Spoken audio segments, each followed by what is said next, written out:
When Benjamin Franklin exited the Constitutional Convention, he was asked by a woman, "Sir, what have you given us?" His immediate response was, "A republic, ma'am, if you can keep it." Yet most Americans today have been persuaded that our nation's governmental system is a democracy and not a republic. The difference between these two is essential in understanding Americanism and the American system. Before we discuss political systems, however, it's helpful to address the confusion that has been spread about the political spectrum. Many have been led to believe that the political spectrum places groups such as communists on the far left, fascists or dictators on the far right, and political moderates or centrists in the middle. However, a more accurate political spectrum will show government having zero power on the far right to having 100% power on the far left. At the extreme right, there is no government.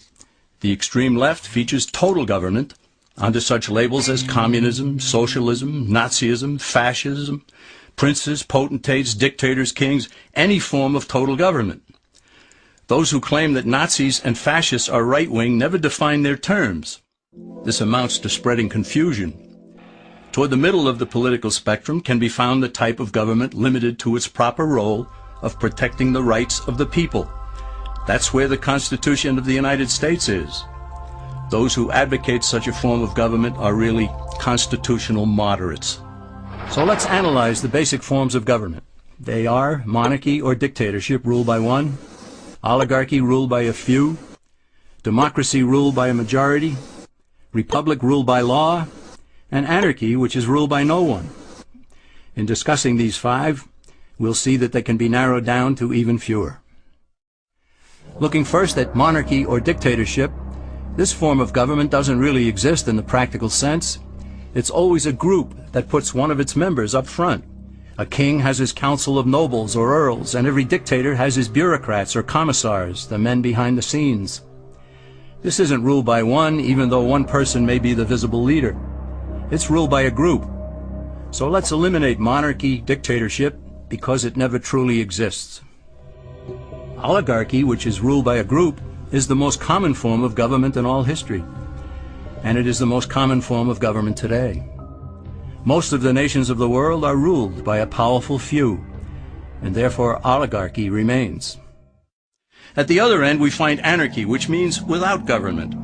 Some people have looked over history and found that many of its worst crimes were committed by governments, so they decided that having no government might be a good idea. But this is a mistake, because as the ancient Greeks stated, without law there can be no freedom. Our founding fathers agreed and held that some amount of government is a necessary force in any civilized, orderly society. In a state of anarchy, however, everyone has to guard life, liberty, and property, and the lives of family members. Everyone must be armed, and movement is severely restricted because one's property has to be protected at all times. Civilized people have always hired someone to do the guarding, a sheriff, a police force, or some branch of government. Once law enforcement was in place, the people were freer. They could leave their property, work in the fields, and so on. In short, the proper amount of government makes everyone freer. There are some who advocate anarchy, however, not because they want no government, but because they don't like what they have. They use anarchy as a tool for revolutionary change. The condition of anarchy is very much like a vacuum where something rushes in to fill it. These calculating anarchists work to break down the existing government with rioting, killing, looting, and terrorism. Tragically, the people living in such chaos often go to those best able to put an end to it and beg them to take over and restore order. And who is best able to put an end to the chaos? The very people who started it. The anarchists who created the problem then create a government run by them, an oligarchy, where they have total power. This is exactly what happened in Russia that led to Lenin taking total power, and in Germany where Hitler's brown shirts created the chaos that brought him to power. But anarchy isn't a stable form of government. It's a quick transition from something that exists to something desired by the power-hungry. It's a temporary condition, and because it isn't permanent, we eliminate it as well. The word democracy comes from two Greek words, demos, meaning people, and kratein, meaning to rule. Democracy, therefore, means the rule of the people, majority rule. This, of course, sounds good, but suppose the majority decides to take away one's home, or business, or children. Obviously, there has to be a limit.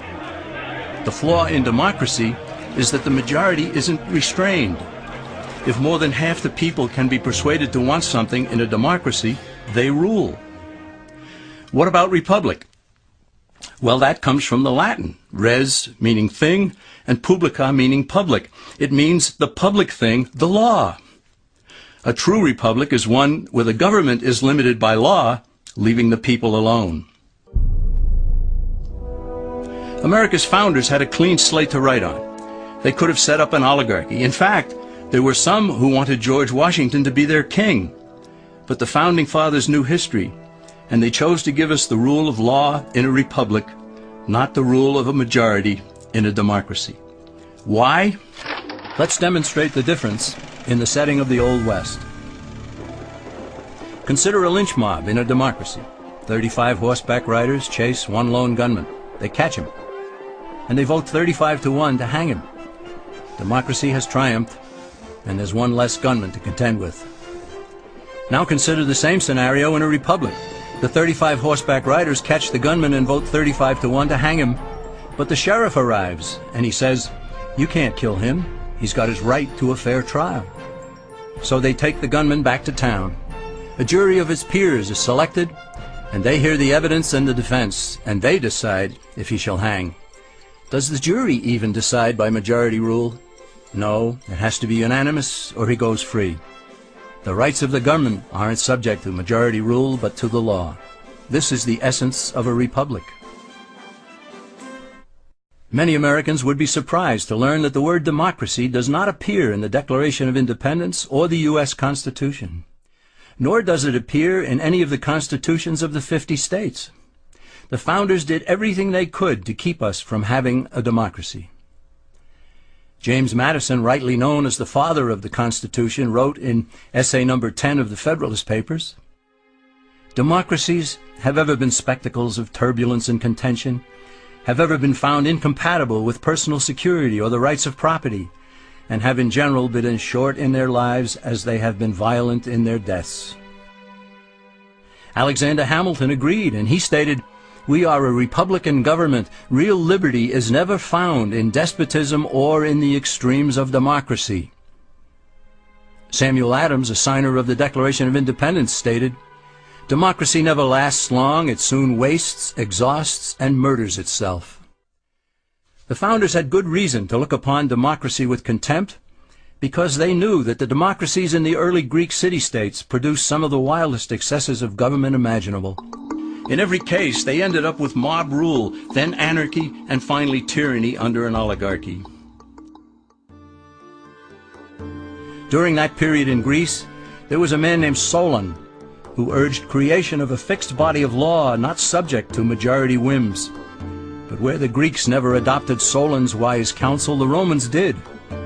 Based on what they knew of Solon's laws, they created the 12 tables of the Roman law, and in effect built a republic that limited government power and left the people alone. Since government was limited, the people were free to produce, with the understanding that they could keep the fruits of their labor.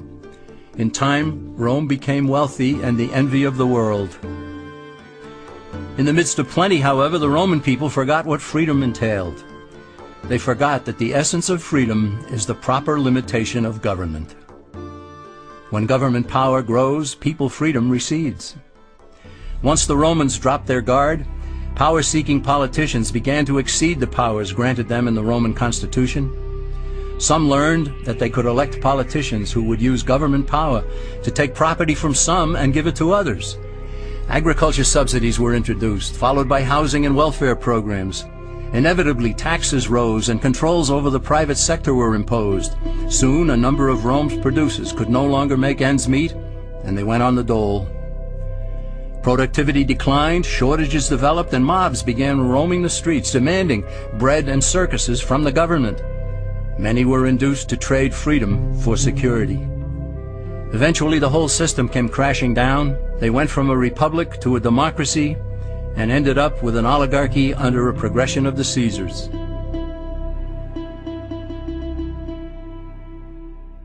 Thus, democracy itself is not a stable form of government.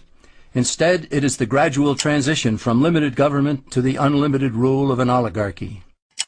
Knowing this, we as Americans are ultimately left with only two choices. We can keep our republic, as Franklin put it, or we will inevitably end up with an oligarchy, a tyranny of the elite.